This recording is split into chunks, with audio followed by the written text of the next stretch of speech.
सबसे पहले अपन देखेंगे new customs import of goods at concessional rate of duty rules of 2017. ये पूरे रूल्स ही है जिसको अपने को देखना है। वहां लिखा है कि दी erstwhile यानी पुराना import of goods at concessional rate of duty for manufacture of excisable goods rules of 16 applied to importer being a manufacturer who intended to avail the benefit of exemption notification issued under 25(1) of the Customs Act, and where the benefit of such exemption was dependent upon the use of imported goods covered by that notification for the manufacture of any excisable commodity. These rules were also applied mutatis mutandis in respect of imported goods which were to be used to provide a service instead of being used in the manufacturing process.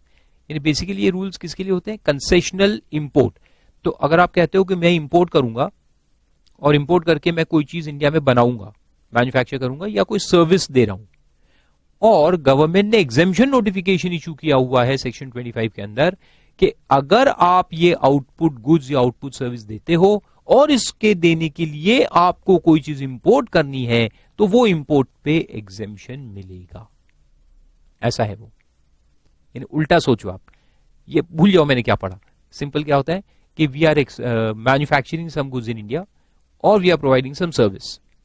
ठीक है, अब government ने exemption notification issue किया है जो ये कह रहा है कि अगर ये गुड्स बनाने के लिए या ये सर्विस देने के लिए आपको कोई गुड्स इंपोर्ट करने की जरूरत है तो आप उसको इंपोर्ट कर सकते हो या तो निल रेट ऑफ ड्यूटी पे या कंसेशनल रेट ऑफ ड्यूटी के ऊपर। तो फिर ये जो इंपोर्ट करना पड़ता है उसमें जो प्रोसीजर फॉलो होगा वो ये रूल्स का प्रोसीजर होता है। So these rules define the procedure to be followed for the purpose of importation of such goods on which you want to claim exemption. आया समझ में? फिर देखो आगे लिखा है with the advent of goods and service tax। अब वो जो पुराने रूल 2016 में आए थे उसमें एक्साइज वर्ड यूज होता था, लेकिन अब तो जीएसटी आ गया तो इसलिए वो रूल को रिवाइज करने की जरूरत हुई। तो इसे लिखा है with the advent of GST central excise duty would not be applicable except on the few commodities, petroleum वगैरह and alcohol. In view of this, customs import of goods rules of 2016 have been superseded with the rules of 2017. Wide notification 68 by 2017. Further, circular number 25 by 17 has also been issued in this regard. Provisions of the rules are elaborated as under. देखो application. These rules shall apply to an importer who intends, देखो who intends to avail the benefit of exemption notification issued under section 25 and where the benefit of such exemption is dependent। ये exemption जो issue है तो ऐसे नहीं कि कोई भी लोग goods import करेंगे जो exempt, ऐसे नहीं, सिर्फ उन लोगों को exemption है जो एक कोई तो भी commodity बनाने वाले हैं इंडिया में from these imported goods या कोई सर्विस देने वाले हैं इंडिया में by using these imported goods. तो ये इसको एंड यूज बेस्ड एग्जेम्पशन कहते हैं। यानी तुम क्या यूज पे उसको डालने वाले हो, इंपोर्टेड गुड्स को, यहां से इंपोर्टेड गुड्स आ रहा है तो ये जो इंपोर्टेड गुड्स है उसको तुम अगर ये वाले चीज में इस्तेमाल करने वाले हो, ये अगर तुम्हारा एंड यूज है और उसके लिए तुम इंपोर्टेड गुड्स लेके आ रहे हो तो फिर उसको एग्जेम्पशन है, तो उसको एग्जेम्पशन दिया जाता है। तो ये एग्जेम्पशन नोटिफिकेशन को क्या बोलते हैं अपन? And use based exemption notification. तो अब ये एग्जेम्पशन क्लेम करना है तो एग्जेम्पशन क्लेम करने के लिए प्रोसीजर क्या फॉलो करना है वो ये रूल्स में दिया हुआ है। आए समझ में? तो वहां लिखा है देखो that these rules shall apply to an importer। ये इंपोर्टर है जो इंपोर्ट कर रहा है और एंड यूज में यूज करने वाला है, who intends to avail the benefit of exemption notification under 25 of Customs Act and where the benefit of exemption is dependent upon the use of imported goods covered by that notification for the manufacture of any commodity, यानी ये end use manufacture of commodity or provision of output service, then these rules shall apply only in respect of such exemption notifications which provide for the observance of these rules। यानी जो notification आएगा, ये जो notification या issue होगा ना तो उसमें लिखा रहता है कि exemption will be allowed subject to the following of these rules। फिर definitions दी हुए हैं, उसमें कोई खास काम का नहीं है। कोई काम की नहीं है। सीधा आप नेक्स्ट पॉइंट पे आओ। Rule 4, information about intent to avail the benefit of exemption notification. अब देखो, मुझे इंपोर्ट करना है रॉ मटेरियल, जिसको फिर मैं एंड यूज में यूज करूंगा। तो रॉ मटेरियल लाने के पहले मुझे क्या करना है? तो देखो, who intends to avail the exemption. An importer who intends to avail the benefit of an exemption notification shall provide the information to Deputy Commissioner or Assistant Commissioner having jurisdiction over the premises where the imported goods shall be put to use for manufacture of goods or rendering of output service. तो जो अपना jurisdictional commissioner, deputy commissioner या assistant commissioner है, उसको अपन पहले inform करेंगे, ठीक है, कि हमें ये imported goods लाना है और ये जो end use है वो क्या करने वाले हम, वो उसको हम बताएंगे। अब उसमें क्या क्या इंफॉर्मेशन देंगे? Name and address of the manufacturer, the goods produced at his manufacturing facility, यानी एंड यूज हमारा क्या है, हम क्या बनाते हैं, या फिर nature and description of imported goods use in the manufacture of goods और प्रोवाइडिंग एन आउटपुट सर्विस। और ये अपना रॉ मटेरियल, कि कौन सा रॉ मटेरियल हम इंपोर्ट करने वाले हैं, ठीक है। Then procedure, the importer who intends to avail the benefit of exemption notification shall provide information in duplicate to the deputy or assistant commissioner having jurisdiction over the premises where the imported goods shall be put to use for manufacturing of goods or entering of output service। ये बार बार देखो वही लिखा रहता है, आप exam में मत लिखना, आप शॉर्ट में लिखना। the estimated quantity and value of the goods to be imported। तो कौन सा रॉ मटेरियल हम लाने वाले हैं, कितना लाने वाले हैं, कितना लगेगा हमको, और उसका वैल्यू क्या रहेगा। Then particulars of exemption notification, exemption notification का रेफरेंस देंगे कि देखो फलाने एग्जेम्पशन नोटिफिकेशन में ये इंपोर्ट को गवर्नमेंट ने एग्जाम किया हुआ है, तो उसका रेफरेंस देना पड़ेगा एग्जेम्पशन नोटिफिकेशन नंबर के साथ। On such import and part of import in respect, sorry, port of import in respect of a particular consignment for a period not exceeding 1 year. कहां से आएगा, कहां से हम इंपोर्ट करेंगे? तो क्वांटिटी, वैल्यू, एग्जेम्पशन नोटिफिकेशन का रेफरेंस, और कहां से इंपोर्ट होने वाला है। Then in one set to deputy और assistant commissioner of customs at the time of importation. Then the importer who intends to avail the benefit of exemption notification shall submit a continuity bond. तो अपन ने 1 साल के लिए notification यानी ये issue किया कि हम इस साल में लाने वाले हैं, तो फिर एक बॉन्ड आपको फाइल करना पड़ेगा। कंटिन्यूटी बॉन्ड यानी वही जनरल बॉन्ड, पूरे साल भर के लिए वैलिड रहेगा। With such surety or security as deemed appropriate by the DCAC having jurisdiction of the premises where the imported goods shall be put to use for manufacture or rendering of service, with an undertaking to pay the amount equal to the difference between the duty leviable on the inputs but for the exemption and that already paid. तो इस bond में हम क्या लिखेंगे, एक undertaking लिखेंगे कि हम ड्यूटी भरने के लिए तैयार है, कितनी, जो लगनी चाहिए और जो हमने भरी। मान लो कि there is a concession of 50%, तो फिर अपन ने जब इंपोर्ट किया तो 50% ड्यूटी तो भर दिया, तो 100 रुपए अगर भरना था तो 50 तो हम भर चुके ना।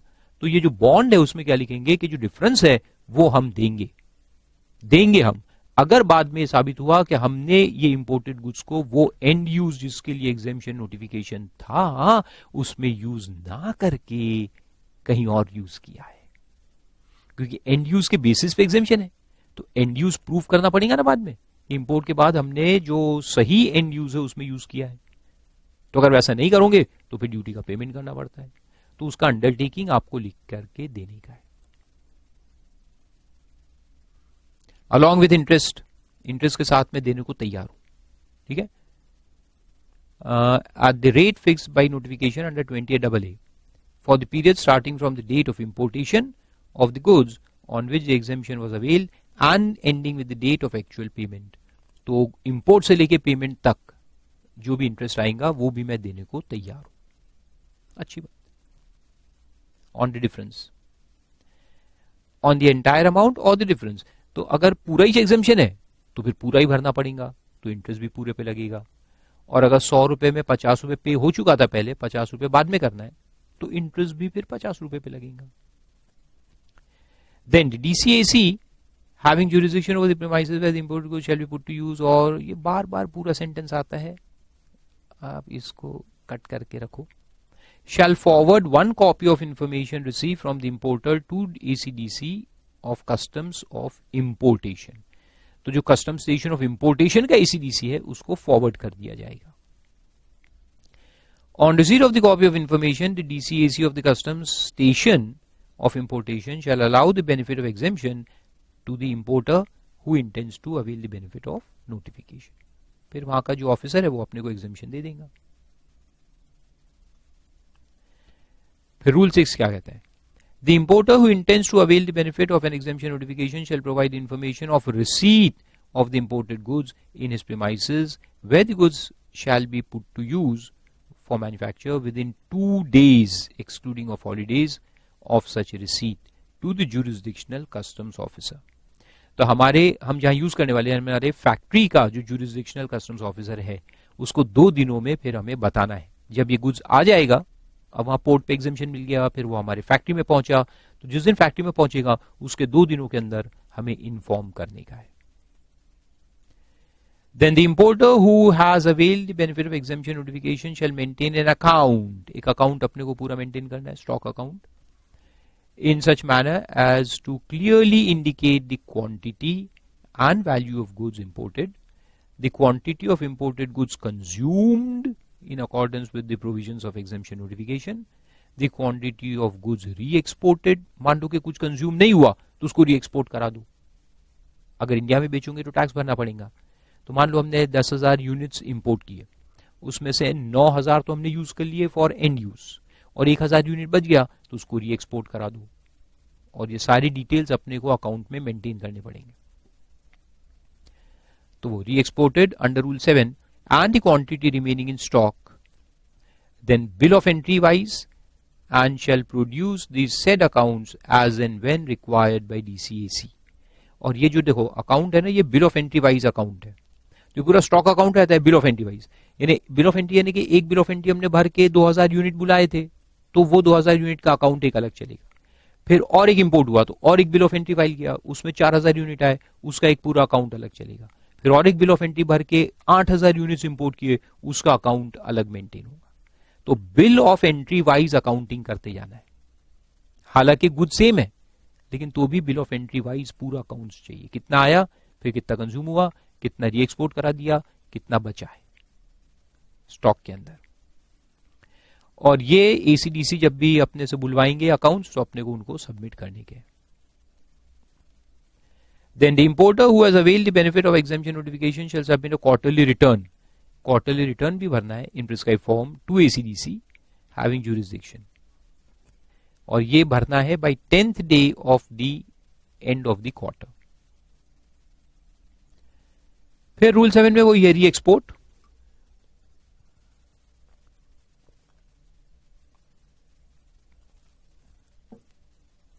तो जो हम लाए थे, मान लो एक बिल ऑफ एंट्री के अंदर 2,000 यूनिट आए, 1,600 यूनिट कंज्यूम हो गए, अब 400 बच गए, और अगर उसका आगे कोई यूज नहीं है तो फिर क्या करो, उसको री एक्सपोर्ट करा दो. तो वो रूल है 7 कि importer who has availed the benefit of exemption notification prescribing observance of these rules may re export the unutilised or defective imported goods within 6 months from the date of import with the permission of jurisdictional ACDC. ACDC के permission से आप उसको री export करा सकते हो 6 महीने के अंदर, एक तो डिफेक्टिव वाले और एक जो बच गए, दोनों को. However, the value of such goods re-exported shall not be less than the value of the said goods at the time of import. ठीक है.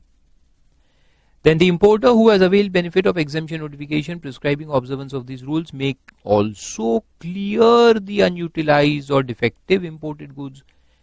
क्लियर भी करा सकता है, क्लियर यानी इंडिया में रिमूवल, लेकिन वहां पे आपको ड्यूटी का पेमेंट करना पड़ेगा along with interest.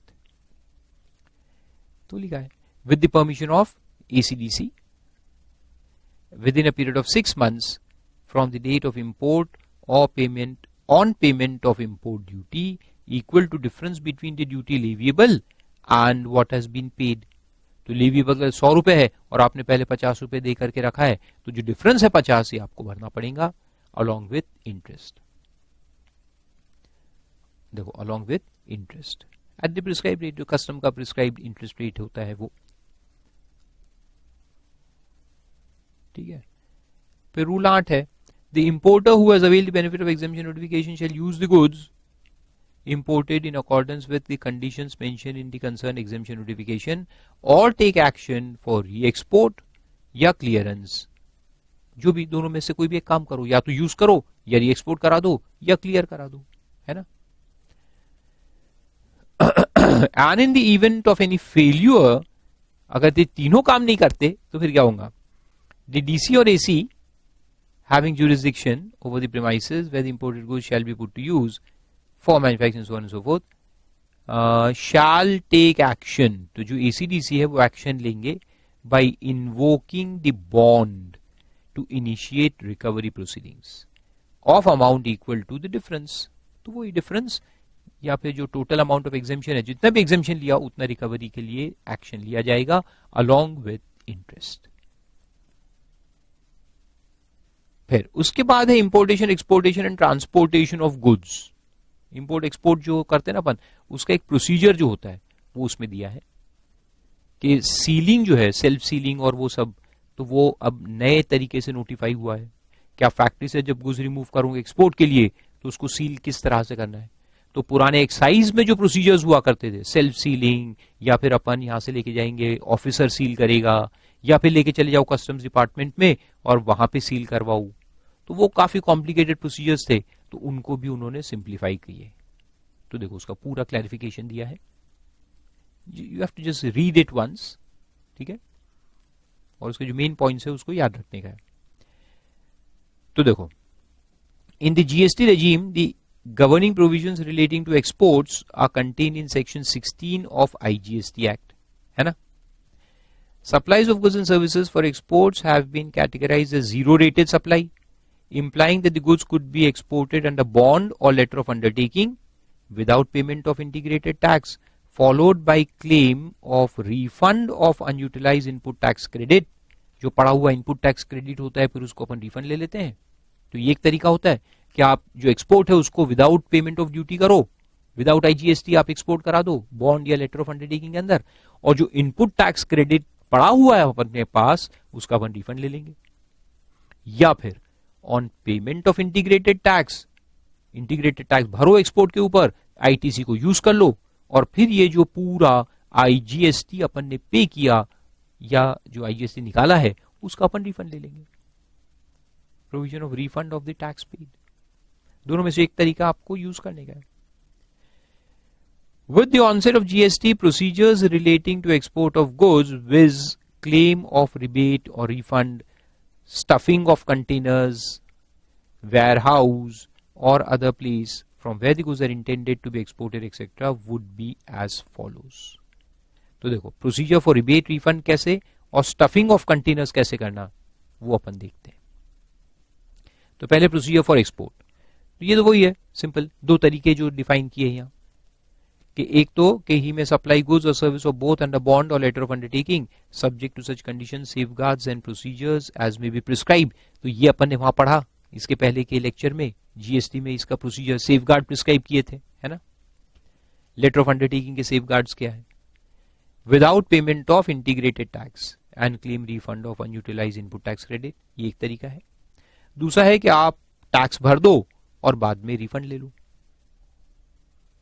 तो दूसरा वही है सप्लाई गुड्स और service of both subject to such conditions safeguards and procedures as may be prescribed on payment of integrated tax. तो पहले पे कर दो and then claim refund of the same, simple, in accordance with section 54। For the option A above, procedure to file refund has been outlined in the Central Goods and Service Tax Rules of 2017. The exporter claiming refund of unutilized input tax credit will file, ITC का जो refund आप लेते हो, will file an application electronically through the common portal either directly or through facilitation center। ये अपन ने सब पढ़े थे जीएसटी में refund के अंदर। Then application shall be accompanied by document as prescribed in the said rules an application for refund shall be filed only after the export manifest or the export report, as the case may be, is delivered under section 41. ये भी देखा था. And for option B, broadly the procedure is that a registered person shall not be required to file an application for refund of integrated tax and service tax paid on supply of goods for export. The shipping bill having inter alia GST invoice details filed by an exporter shall be deemed to be an application for refund. तो अपने को GST में अलग से refund claim नहीं करना. जो shipping bill हम फाइल करते हैं export में, उसके साथ GST invoice भी देते हैं, तो वो itself application for refund माना जाता है on the goods exported out of India, and such application shall be deemed to have been filed only when the person in charge of the conveyance carrying the export goods duly files an export manifest or export report covering the number and the date of shipping bills or the bills of export, and the applicant has furnished a valid return in form GSTR 3, जो कि भी 3B है. The details of the relevant export invoice contained in form GSTR 1 shall be transmitted electronically by the common portal to the customs system. तो हमारे GSTR 1 के जो details है वो कस्टम के अंदर ट्रांसफर कर दिए जाएंगे पूरी डिटेल्स. ठीक है. And said system shall in turn electronically transmit back to the common portal a confirmation that the goods covered by the said invoices have been exported out of India. तो पूरा electronic checking होगा. इधर जो अपन ने GSTR 1 भरा output, उसमें हमने लिखा है कि export export export export, invoice number 34 export, invoice number 37 export, invoice number 45 export. तो ये सारी डिटेल्स कस्टम डिपार्टमेंट के पास भेजे जाएंगे electronically. Customs department cross verify करके वापस इंफॉर्मेशन भेजेगा कि यस, कि ये इनवॉइस के जो डिटेल्स है ये गुड्स एक्सपोर्ट हो चुके हैं. Then upon receipt of the information regarding furnishing of valid return in form GSTR 3 from the common portal, the custom system shall process the claim for refund, and an amount equal to the integrated tax paid in respect of each shipping bill or bill of export shall be electronically credited to the bank account of the applicant mentioned in the registration particulars. Government has allowed a grace period to the registrants to file returns under the new GST law. वो तो ठीक है. Therefore, this refund procedure shall, as a consequence, come into operation only when the registrants file the above mentioned returns. Further, the exporters are free to avail option A or B. The refund shall be governed by the provisions of section 16 of IGST Act. वो भी ठीक. तो ये तो हो गया refund claim करने का प्रोसीजर.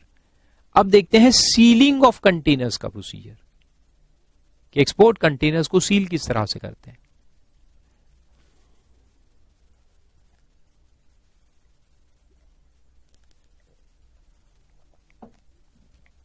तो उसमें देखो, एट प्रेजेंट यानी कि पुराने एक्साइज के टाइम में, there are 3 categories of containers which arrive at the port.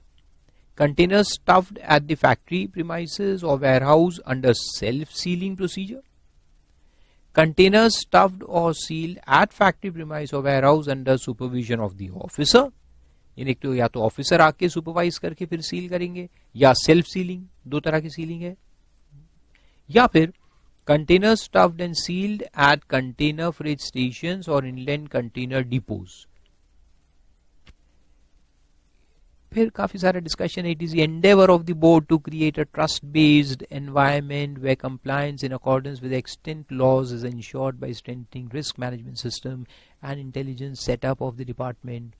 Accordingly, the board has decided to lay down a simplified procedure for stuffing and sealing of containers.